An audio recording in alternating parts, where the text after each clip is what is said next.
$100 $2000 қалай табуға болады? Ешкімді алдамай, күнделікті және қанша рет күніне жасасаңыз өзіңіз білесіз. Оған қоса рынокке тәуелді емес. Рынок құлап жатса да сіз бұл табысты таба аласыз. Бұл фьючерспен мүмкін. Фьючерс дегеніміз не және ол қалай жұмыс жасайды? Бүгінгі талқылайтын тақырып бұл фьючерс. Бұл видеодан білетініңіз, фьючерс дегеніміз не, лонг және шорт деген нені білдіреді? Кредитный плечо не үшін керек және қарызға ақшаны қалай алу керек екенін, оны қалай қайтару керек екенін көрсететін боламын. Әзірше біздің телеграм-каналға тіркеліп кетіңіз. Біз бұл жерде криптовалютадан табыс табу жолдарын талқылаймыз. Ал егер де криптовалюта әлеміндегі басты жаңалықтарды білгіңіз келсе, біздің жаңалықтар каналына тіркелсеңіз болады. Қысқаша айтқанда, фьючерс дегеніміз не? Фьючерс бұл сатушы мен сатып алушы арасындағы белгілі бір бағаға келісілген шарттар. Ол келісім шарт бүгін басталып, болашақта міндетті түрде орындалатыны туралы шарттар. Егер де анаңа фьючерс туралы түсіндіргің келсе, былай түсіндірсең болады.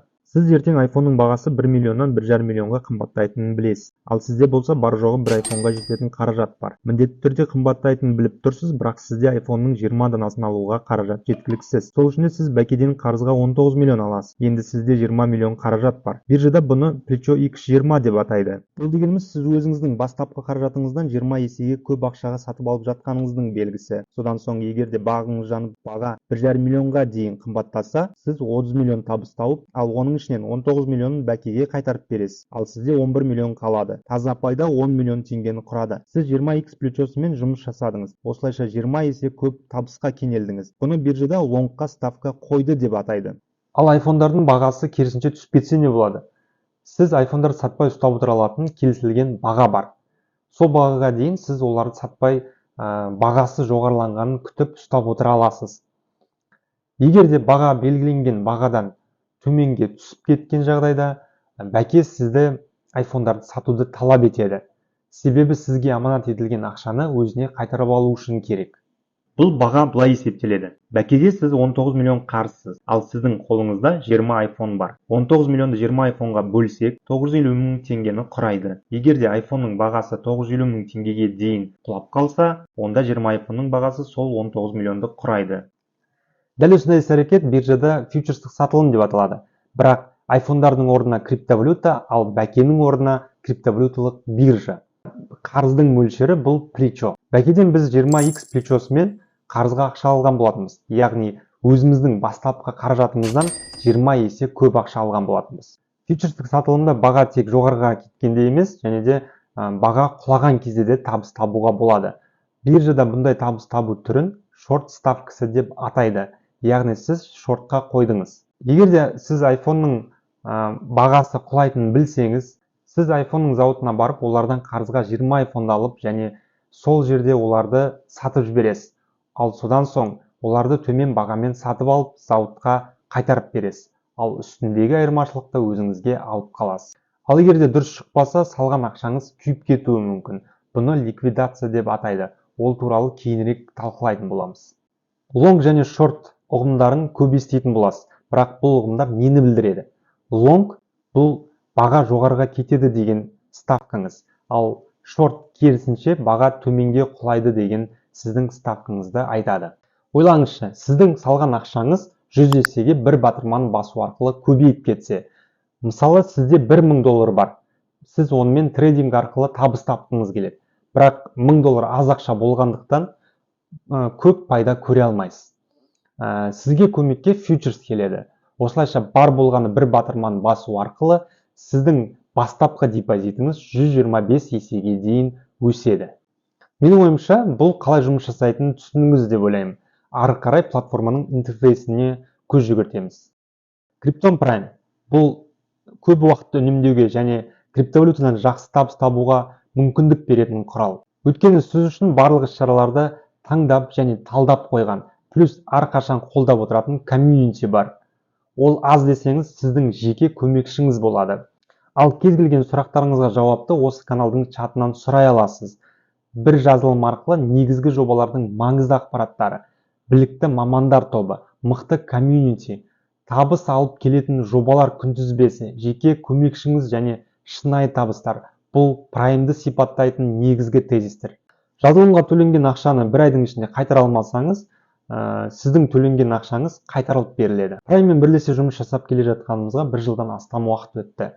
Осы уақыттың ішінде комьюнитимен өз біліміммен бөлістім және олардан жаңа білім алдым. Олармен бірге жұмыс жасаған арқасында біз олармен бірге Arbitrum, Sui, Celestia, Blur сияқты жобалардан жақсы табыс таптық. Ал каналға жазылғандардың бірі осы айдың ішінде $17,500 тапқан болатын. Бірінші жазылымға $5 скидка ала аласыз. Сілтемесін төменде қалдырдым. Ал басқа да сұрақтарыңыз бар болса, маған Телеграмда личкаға жазсаңыз болады. Мен барлық сұрақтарыңызға жауап беретін боламын. Бірақ үлкен плечо көп мүмкіндік алып келуімен қатар қаупі де жоғары екенін ескеріңіз. Неғұрлым плечо көп болған сайын қауіп те жоғары болады. Фьючерс бұл казино тәрізді. Бұл жерде теханализ жұмыс жасамайды. Әрбір іс-әрекетіңізді ойланып шешім қабылдаңыз. Бұл барлық ақшаңызды айырылып қалмауға керек. Ескерту: фьючерспен жұмыс бастамас бұрын сауданың негізгі принциптерін мұқият меңгеру керек. Бір қарағанда фьючерс интерфейсі қиын болып көрінуі мүмкін. Бірақ бұл видеода онымен қалай жұмыс жасау керек екенін көрсететін боламын.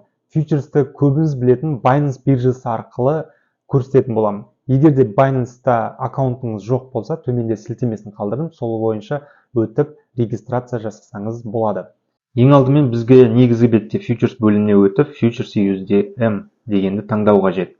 Батырманы басқаннан кейін көз алдымыздан мынадай хабарландыру шығады. Open Now батырмасын басып, ең алғашқы фьючерстік аккаунтымызды ашамыз. Ең алдыменен сіз споттық шотыңыздан фьючерс бөліміне USD немесе өзіңіздің қалаған токеніңізді көшіруіңіз керек. Немесе P2P-ді қолданып, карточкадағы ақшаңызды депозит жасауға болады. P2P-ді қалай қолдану керектігін мына видеода айтып өткен болатынмын. Фьючерстік армияңызға қаражаттарды аудару үшін Binance Futures бетінің оң жағындағы аудару түймесін басыңыз. Аударым сомасын енгізіп, растау түймесін басыңыз. Осыдан кейін токендер сіздің фьючерстік армияңызға түсуі керек. Қажет болса аударма бағытында өзгертуге болады. Фьючерс бөліміне көз жүгіртейік.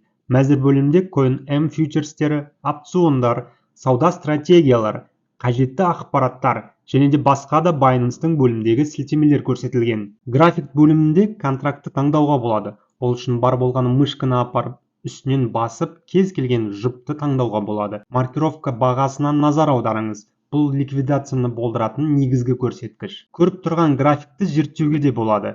Мұнда сіз негізгі нұсқа мен платформадағы TradingView графигінің арасында ауыса аласыз. Және трендтік түймесін басып, дәл қазіргі уақытта тапсырыс кітабының тереңдігін визуалды түрде бағалай аласыз. Ордер кітабын қарап, онымен танысып отыруға болады. Бұл жерде дәл қазіргі уақытта нарықтағы сұраныстар көрсетілген. Платформадағы транзакциялар тарихын көруге де болады. Ал өзіңіздің ордерлер тарихын көру үшін төмендегі сауда панелін қолданыңыз. Обзор маржинальный торговли бөлімінде криптовалютаны сатып алып, немесе оны басқа шотқа аударуға болады. Және өзіңіздің активтеріңізді көре аласыз. Дәл осы жерде сіз өз позицияңызды және контракт туралы ақпаратты біле аласыз. Ең бастысы ликвидацияға жол бермеу үшін маржа коэффициентін қадағалап отырыңыз. Неғұрлым жоғары болса, соншалықты қауіп бар деген сөз. Фьючерстік шоттан Binance экожүйесіндегі басқа шоттар арасында ақша аудару үшін аудару түймесін басыңыз. Ордерді енгізу бөлімінде ордердің параметрлері белгіленеді. Long сатып алуға, немесе short сатуға. Бұл туралы толығырақ кейінірек талқылайтын боламыз. Жоғарғы жағында кросс маржа немесе изолированная маржа арасында ауыса аламыз. Кредитный плечоны ауыстырғыңыз келсе, 20x дегенді басып, өзіңізге керек плечоны таңдай аласыз. Барлық модульдер өлшемдерін өзгертуге болады. Ол үшін модульдің төменгі оң жақ бұрышындағы мынадай тетікті жылжытып, және оның өлшемін өзгертуге болады. Бұл интерфейсті өз ыңғайыңызға келтіруге қажет. Изолированная және перекрестная маржа деген не? Изолированная маржа дегеніміз бұл сіздің таңдағаныңызбен тәуекелге бару. Яғни ликвидация кезінде баланстағы барлық сумма шешілмейді. Тек сіздің келісімшартқа бөлінген қаражатыңыз алынады. Мысалға, сіздің фьючерстік шотыңызда $100 бар. Ал сіз ордерді тек $10 қойдыңыз. Егер де ликвидация болса, осы $10 ғана сізден алып қояды. Ал қалғаны сіздің балансыңызда қалады. Ал перекрестная бұл барлық баланстағы, яғни сіздің шотыңыздағы барлық қаражатпен тәуекелге бару деген сөз. Алғашқы уақытта изолированная маржа дегенді пайдаланған дұрыс шешім деп есептеймін. Есіңізге сала кетейін, кредиттік плечо неғұрлым жоғары болса, ликвидация қаупі соғұрлым жоғары болады. Бұл жерде қанағат деген нәрсе болу керек. Қанағатсыздықтан ақшаңызды жоғалту қаупі өте жоғары болады. Мысалға, сізде $50 бар. Оны 20x плечосымен $1000-ға көбейттіңіз. Егер де сіздің болжамыңыз дұрыс шықса, онда сіз жақсы табысқа кенелесіз. Ал егер де керісінше дұрыс болмай қалса, $50-мен қоштасу керек болады. Және де қаншалықты осы кредитный плечо көбірек болса, соншалықты ақшасыз қалу қаупі жоғарылай түседі. Take profit. Take profit дегеніміз келіп тұрған пайданы шығарып алу дегенді білдіреді. Егер де биткойнның бағасы өзіміз белгіленген бағаға дейін барған кезде, осы ордер орындалып, автоматты түрде ордерді жауып тастайды. Бұл сіздің осы ордерден тапқан табысыңыз. Stop loss. Stop loss дегенді тура мағынасымен аударсақ, шығынды тоқтату дегенді білдіреді. Түсіндіріп өтейін. Егер де баға біз болжаған бағытқа жылжымаса, ал керісінше басқа бағытта жүретін болса, онда біз өзіміз уайымдамай минималды шығынды ескеріп, жабылу бағасын бекіте аламыз. Осылайша біздің балансымыздың барлығын тартып алмайды, тек сол мөлшердегі ақшаны шешіп алады. Егер де биткойн USDT жұбын қарастыратын болсақ, take profitті мысал ретінде $40,000-ға қоямыз. Осы бағаға барған кезде автоматты түрде табысымыз қалтаға түседі, яғни табысымыз шешіп аламыз. Ал стоп лоссқа мысал ретінде $30,000 деп жазып қояйық. Осы бағадан төмен түсіп кеткен жағдайда біздің ордер автоматты түрде жабылып, бізден кішкене ғана ақшамызды биржа алып қояды. Осылайша біз өз қаражатымыздың бір бөлігін сақтап қалдық. Бұл іс-әрекет лонгқа қойған кезде керек. Ал шортқа қойған кезде сіз барлығын керісінше жасайсыз. Яғни take profitке 30,000 деп жазып, ал стоп лоссқа 40,000 деп жазу керек. Осыдан кейін продвинутый батырмасын басу арқылы біз қанша ақша жоғалтып, қанша пайда таба алатынымызды көре аламыз. Стоп лоссты міндетті түрде қою керек. Егер сіз барлық ақшаңыздан айырылғыңыз келмесе, осы моментті ескеріңіз. Егер де бұны істеуге ерінсеңіз, немесе басқа да себептер бар болса, барлық ақшаңыздан айырылып қалу қаупі өте жоғары болады. Қорытындылай кетейін. Егер де сіз теханализ білмейтін болсаңыз, немесе нарық қалай жұмыс жасайтынын білмесеңіз, фьючерсті ешқашанда қолданбаңыз. Бұл өте қауіпті. Фьючерс бұл казино тәрізді. Сізге кейбір адамдар келіп, бұл жерде көп ақша табуға болатынын айтуы мүмкін. Бірақ сіз ешқашанда оларға сенбеңіз. Фьючерсте табыс тапқан адам санынан ақшасынан айырылған адам саны көбірек. Оның дәлелі күнделікті ликвидациялар. Күнде миллиондаған адам ақшасын жоғалтуда. Трейдингпен 5% адам ғана тұрақты табыс табуда. Олардың өздері біраз ақшасынан айырылған, ал қалған 95% адам минуста жүр. Бұл дегеніміз трейдингпен табыс табуға болады, бірақ бұл оңай дүние емес екенін білдіреді. Өзіме ұнайтын мысалды келтіріп өтейін. Елестетіңіз, сіз үлкен трассаның бойында тұрсыз. Сіздің жаныңызда тұрған үлкен билбордты байқадыңыз. Билбордта трассаның арғы бетіне жүгіріп өткен 100 адамның 95 адамы қаза тапты, ал 5-еуіне ғана бұл іске асты. Әрине, осы жазуды көргеннен кейін сізде салыстырма түрі бар болғандықтан сіз арғы бетке жүгіріп өтпейсіз. Бұл да трейдинг сияқты. Криптовалютадан табыс табу түрлері өте көп. Мысалға, ретродроп. Бұл туралы біздің видеомызды көрсеңіз болады, сілтемесін төменде қалдырдым. Немесе біздің телеграмға жазылып, актуалды криптосхемаларды орындап, тәуекелі аз табыс табу түрімен айналыссаңыз болады. Соңына дейін тамашалағаныңызға рахмет. Қош сау болыңыз.